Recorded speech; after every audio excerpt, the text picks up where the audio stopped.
So I left off with Maisie not moving her head and getting into the position.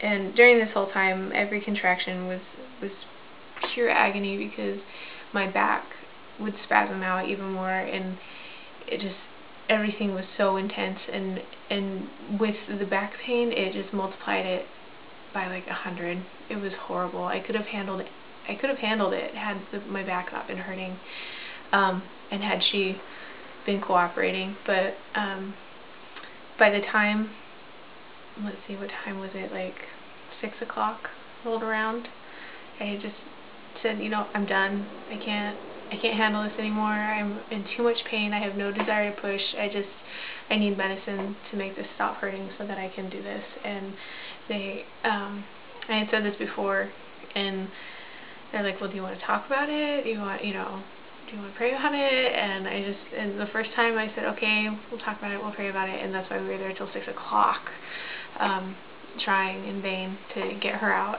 And so with the second time I said it, I said, no, I know this is it, this has to be done, and I need to go now. So they called the I guess fire department or the ambulance, and because it wasn't a life-threatening situation, which to me it kind of was, because if we didn't get Maisie out in time, she might have died. I don't know, that's life-threatening, but whatever. Anyway, so since it wasn't a life-threatening situation, they couldn't say, please hurry and turn on your lights and run red lights. And they also had to call the station that's closest to them, which is in Dayton, and Dayton is a really small town, and so they have volunteer firefighters, and they all had to drive to the station to get the ambulance and then drive back. And the funny thing is that most of the volunteers live on the same road as the birth center. So they had to drive 15 miles there and then 15 miles back and pick me up, and then drive me the 20 minutes into Salem to the hospital. So my wait for the ambulance was like, you know, an hour or so.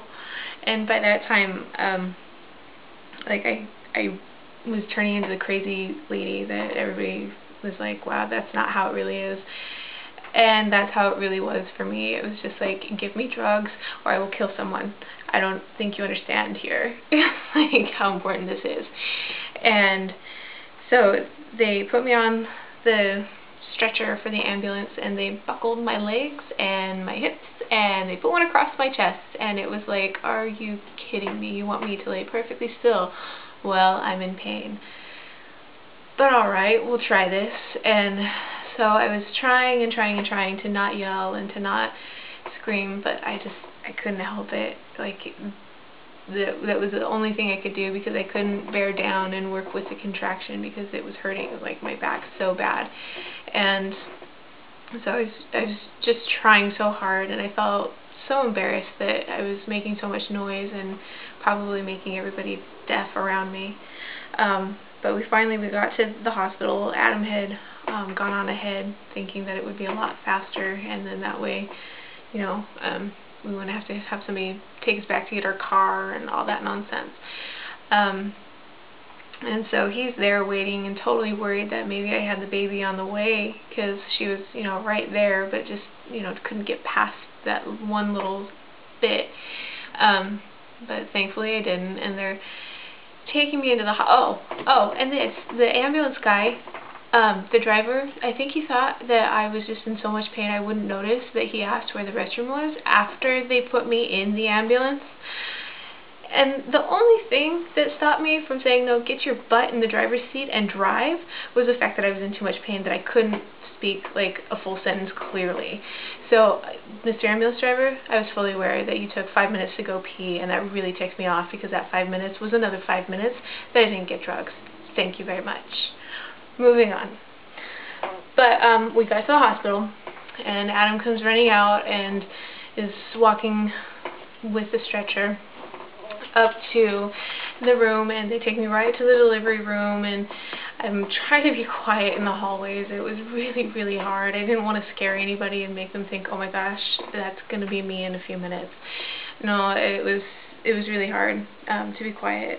And so once we got in the room, I kind of just let it loose. I couldn't help it anymore. It just hurt so bad. And they had to do the intake, and they had all these nurses running around trying to give me an IV, because before they can give you any drugs, they have to have you start on an IV for 1,000 like milligrams or whatever it was. And so they were trying to do that, and they were trying to get my health history and get everything done that they had to because of their formalities. And they were so sweet, and they're just like, bear down, honey, bear down, and they don't understand I can't. And I'm just like yelling at them, just please, just give me drugs. Anybody, any new face. I was like, do I get them now? It was horrible. And so then they're like, no, the doctor has to come in and check you, and so and then we'll see what we can do. And so the doctor comes in and he checks me. He's like, yeah, you can, have this baby right now, she's right there. And I'm like, no, I can't.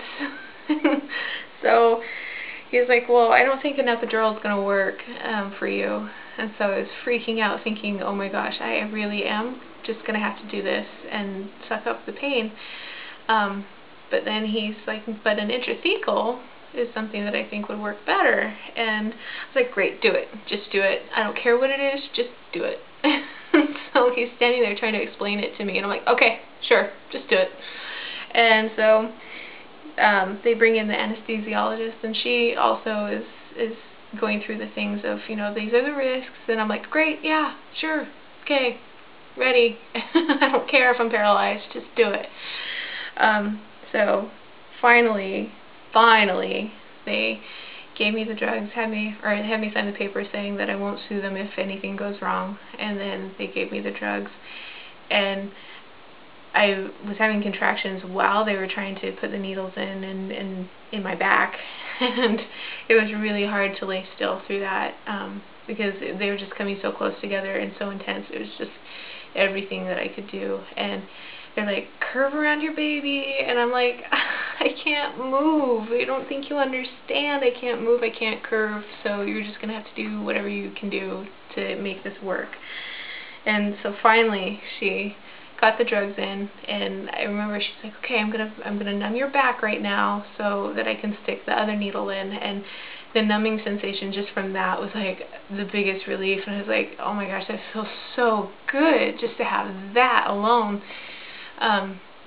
So then the rest of it just went in really, really quick, really easily, and it was the most amazing feeling ever. And to have that just taken away in like 30 seconds, all the back pain and everything, it was just like, oh my gosh, I'm myself again. And I felt like I could talk with everybody and laugh and joke, and I was ready to push, and it was perfect.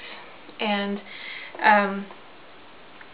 so I guess I should explain what an intrathecal is. It's like an epidural, but instead of having the catheter in that they leave for the epidural, because the epidural is for long-term pain management, this is just a quick dose of the medicine, and it'll last for about an hour or two. So you have a very short time frame. So then after that, we were hooked up to the monitors so we could see when the contractions were coming, and we were able to start pushing. And Maisie had turned in the ambulance at some point. She turned, and her head was perfect, and everything was, ready to go. And so within like maybe 15-20 minutes of pushing, maybe. And it wasn't like straight pushing. It was like, okay, well, there's a contraction, we should push. And we'd wait a few minutes, and then, oh, okay, let's do another one. So it wasn't straight pushing the entire time. We were able to get to the point where we were ready for the doctor, and as soon as part 3.